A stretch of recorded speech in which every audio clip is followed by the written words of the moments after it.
Hey guys, welcome to Educated Himalaya. I hope you all are doing well. इस video में हम बात करेंगे हाई कोर्ट क्लर्क कम proof reader के exam के बारे में, जो आप लोगों को पता है 17 मार्च को होने वाला है। और इस एग्ज़ाम के लिए अब अराउंड लास्ट के 45 डेज़ ही बचे आप लोगों के पास। हम इसकी एक प्रैक्टिकल सी स्ट्रेटजी डिस्कस करेंगे कि कैसे इस एग्ज़ाम को आप लास्ट के 45 डेज़ में टारगेट कर सकते हैं और क्या आप इस एग्ज़ाम को लास्ट के 45 डेज़ में क्लियर कर सकते हैं। सारी चीज़ें हम डिस्कस करेंगे और ये काफ़ी प्रैक्टिकल सी स्ट्रेटजी होने वाली है, जो लास्ट ईयर मैंने खुद अप्लाई की थी जब मैंने डिस्ट्रिक्ट कोर्ट जो क्लरिकल का एग्ज़ाम था वो एग्ज़ाम क्लियर किया था। उस टाइम मेरे पास भी अराउंड 35 to 40 डेज़ थे प्रीलिम्स के लिए, और साथ में मेरा सीजीएल का मेंस भी था उस टाइम। एंड मेरा मेन फोकस उस टाइम सीजीएल के मेंस पर था, तो मैं इस एग्ज़ाम को ज़्यादा से ज़्यादा दिन के 3 से 4 घंटे ही दे पाया था, but still I was able to clear this exam. वो चीज़ मैं आप लोगों के साथ डिस्कस करूँगा कि कैसे आप लोगों के पास तो अराउंड 45 डेज़ है और आप लोग कम से कम 10 से 12 घंटे आराम से इस एग्ज़ाम को दे सकते हैं, क्योंकि कोई और एग्ज़ाम भी नहीं है इस टाइम पे। मैं सारी स्ट्रेटजी आप लोगों के साथ डिस्कस करूँगा कि कैसे आप लोग इस एग्ज़ाम को भी टारगेट कर सकते हैं। ऑल्दो वैकेंसी पहले ज़्यादा थी, बट इस बार वैकेंसी कम है, तो कंपटीशन भी आपको पता है बिल्कुल कट थ्रोट कंपटीशन होने वाला है। आप लोगों को मैक्सिमम एफर्ट्स देने होंगे अपने। चलिए वीडियो में आगे बढ़ते हैं, और वीडियो थोड़ी सी लंबी होगी बट काफ़ी यूज़फुल वीडियो होगी आप लोगों के लिए, तो प्लीज़ वीडियो में लास्ट तक बने रहिए। इस वीडियो में 4 पॉइंट्स डिस्कस करेंगे मेनली। सबसे पहला पॉइंट होगा आपका कि can we clear this exam in last 45 days.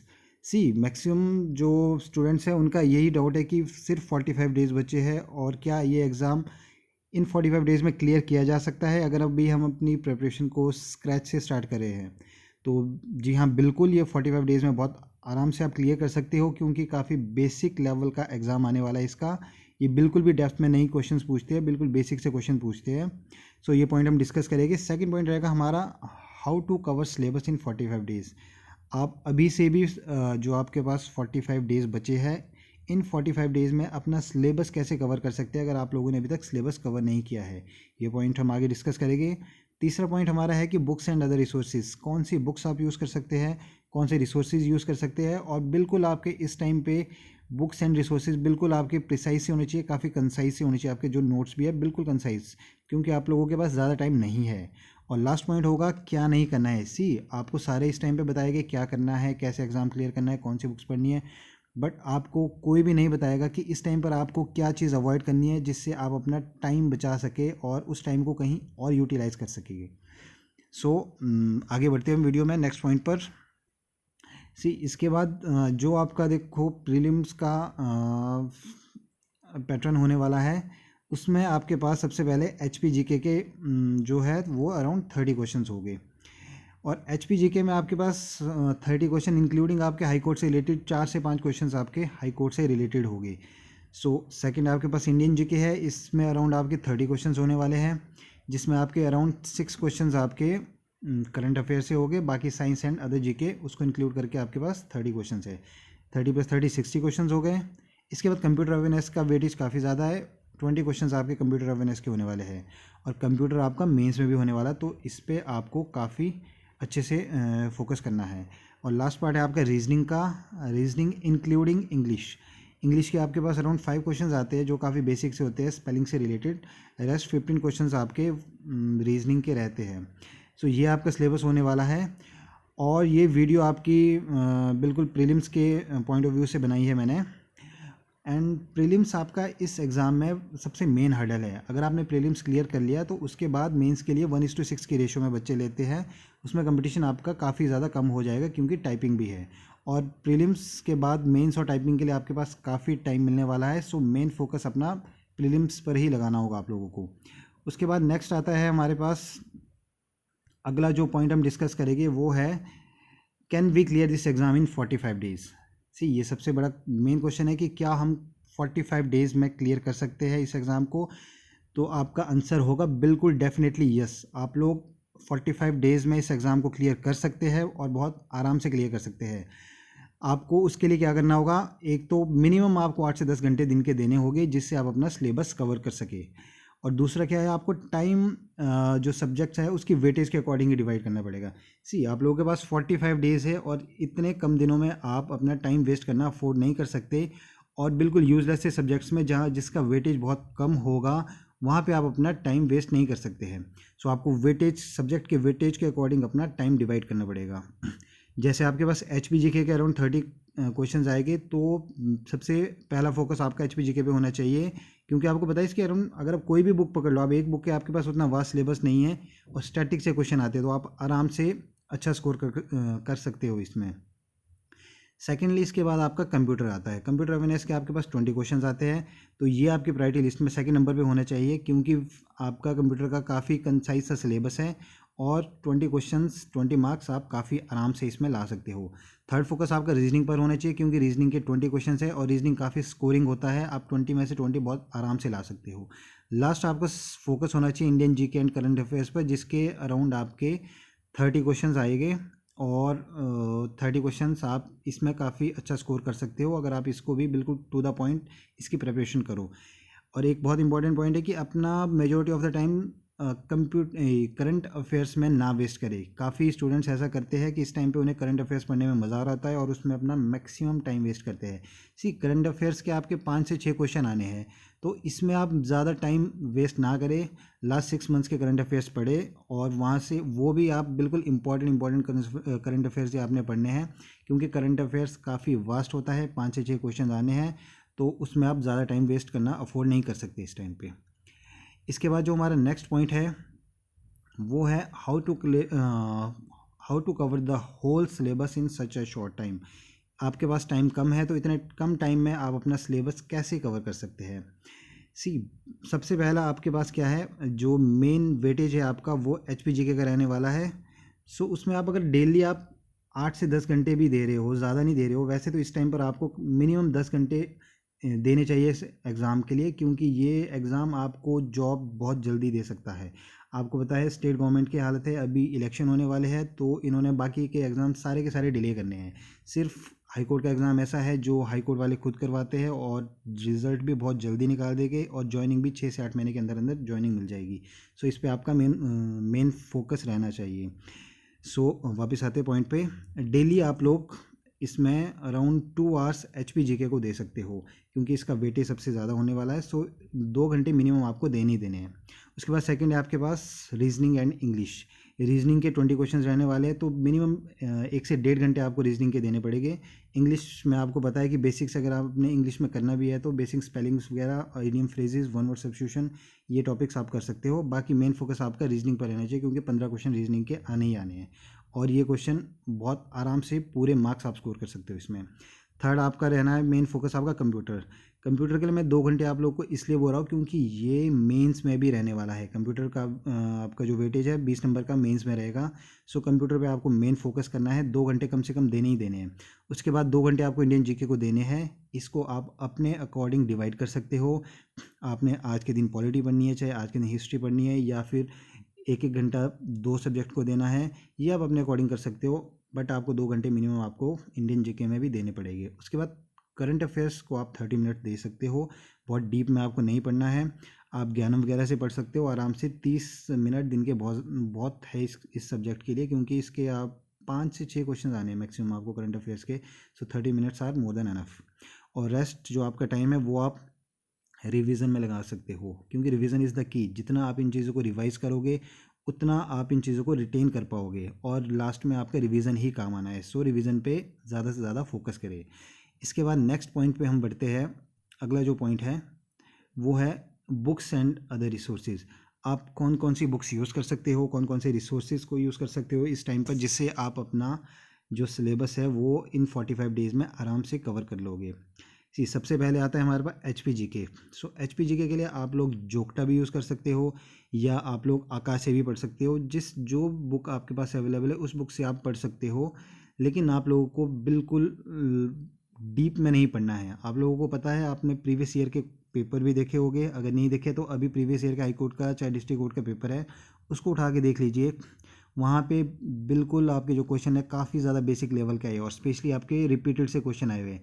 तो प्रीवियस ईयर के एक तो आपको सबसे पहले प्रीवियस ईयर के सारे क्वेश्चंस देखने हैं जो कोर्ट के एग्ज़ाम में आए हुए हैं या किसी भी अदर एग्ज़ाम में आए हुए हैं प्रीवियस ईयर के, वो सबसे ज़्यादा इंपॉर्टेंट है, उनको आपको सबसे पहले लगाना है। उसके बाद जो भी आपके टॉपिक्स है HPGK के, वो आपको सारे के सारे टॉपिक कवर करने हैं और बिल्कुल डीप में नहीं जाना है, बेसिक से आप सारे टॉपिक कवर कर सकते हैं। जितने भी आपके टॉपिक वाइज आपको पता है स्टैटिक पे आपको ज़्यादा फोकस करना है HPGK पे।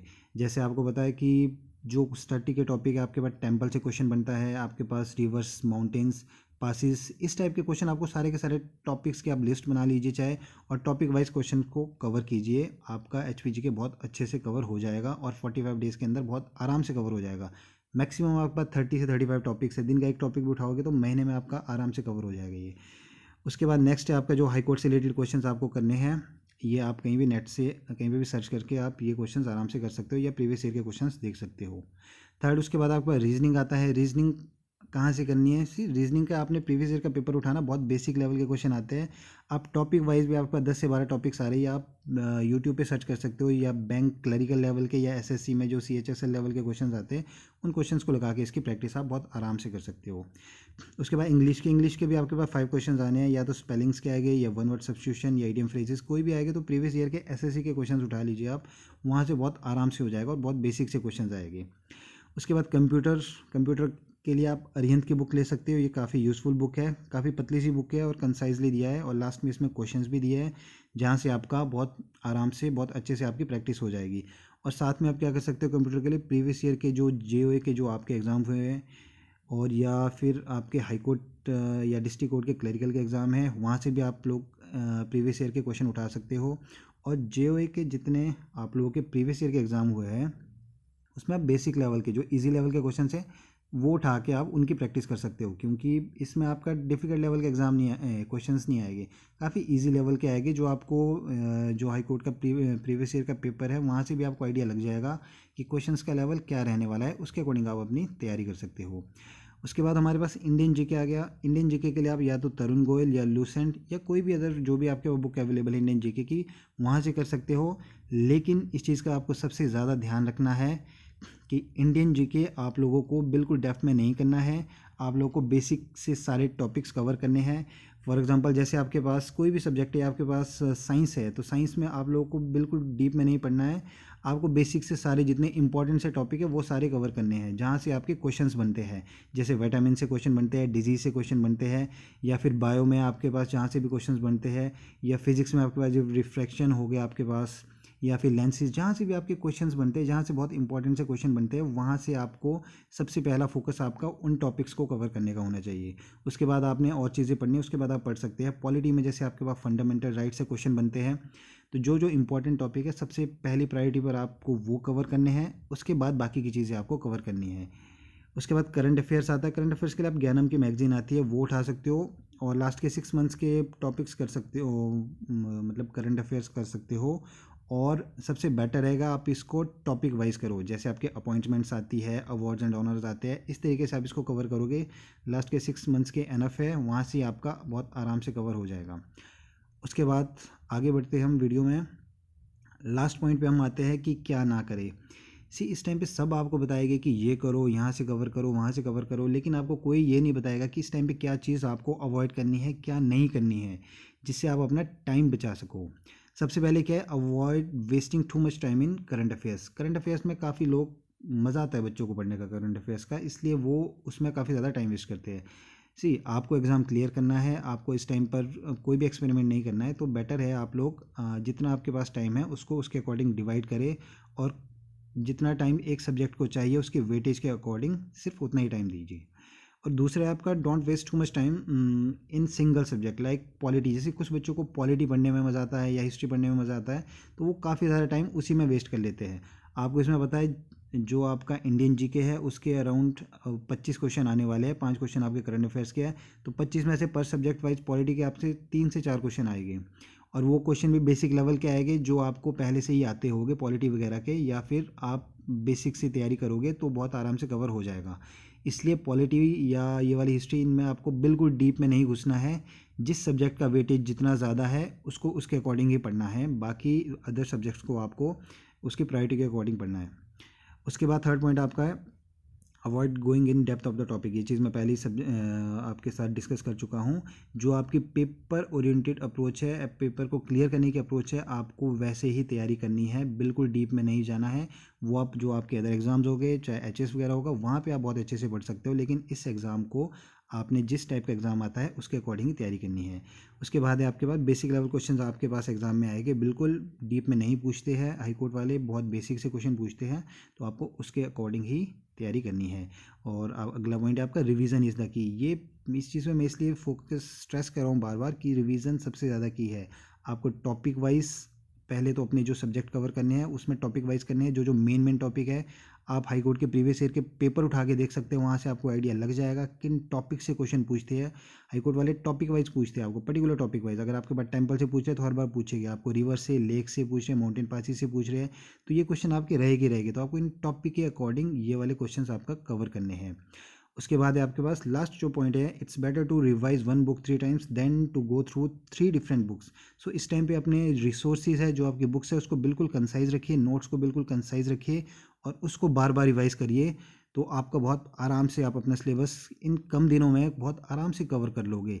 बट अगर आप इस टाइम पर 2-2 3-3 अलग अलग बुक्स पढ़ रहे हो तो उससे आपका टाइम वेस्ट होगा और कुछ नहीं होगा, लास्ट टाइम पे आप रिवाइज चीज़ें नहीं कर पाओगे। सो ये बेसिक सी स्ट्रेटजी थी जो मैंने लास्ट ईयर पे जब एग्ज़ाम था डिस्ट्रिक्ट कोर्ट का, उस टाइम मैंने ये स्ट्रेटजी अप्लाई की थी, मेरे पास भी टाइम कम था, तो मैंने इस स्ट्रेटजी को यूज़ करके बहुत आराम से कम दिनों में ये एग्ज़ाम क्लियर कर दिया था। सो लास्ट में, वीडियो के लास्ट में मैं आपसे ये सभी से रिक्वेस्ट करूँगा कि प्लीज़ इस वीडियो को लाइक कीजिए, शेयर कीजिए और इस चैनल को भी सब्सक्राइब कीजिए, ताकि आप लोगों तक मैं अपनी ज़्यादा से ज़्यादा वीडियोस पहुंचा सकूं। और प्लीज़ कमेंट सेक्शन में अपने व्यूज़ बताइए कि आप लोगों को ये वीडियो कैसी लगी। सो मिलते हैं इसके बाद अगली वीडियो में। Thank you so much.